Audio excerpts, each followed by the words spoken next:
બારડોલીના મોતા ગામે આવેલ Shri Shantaram Bhatt English medium school ખાતે પંઢરપુરી વારકરી યાત્રાની ઉજવણી કરવામાં આવી। શ્રી મોતા કેળવણી મંડળ સંચાલિત Shri Shantaram Bhatt English medium school મોતામાં પંઢરપુરની વારકરી યાત્રાનું ભવ્ય આયોજન કરવામાં આવ્યું હતું।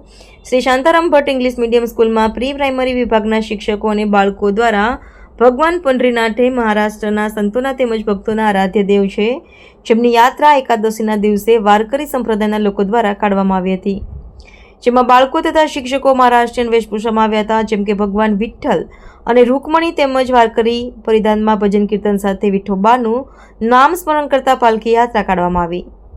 શાળાના આચાર્ય દીપિકાબેન દેસાઈએ બાળકોને ભક્ત પુંડલિકની કથા સંભળાવી અને મોતા ટ્રસ્ટના પ્રમુખ નવીનભાઈ પટેલે શુભેચ્છા પાઠવી તથા મોતા કેળવણી મંડળના સભ્ય યોગેશભાઈ પટેલે આ કાર્યક્રમમાં હાજર રહી શિક્ષકોની મહેનતને બિરદાવી હતી। AB48 ન્યૂઝ ગુજરાત સાથે રિપોર્ટર પ્રશાંત પટેલ, બારડોલી।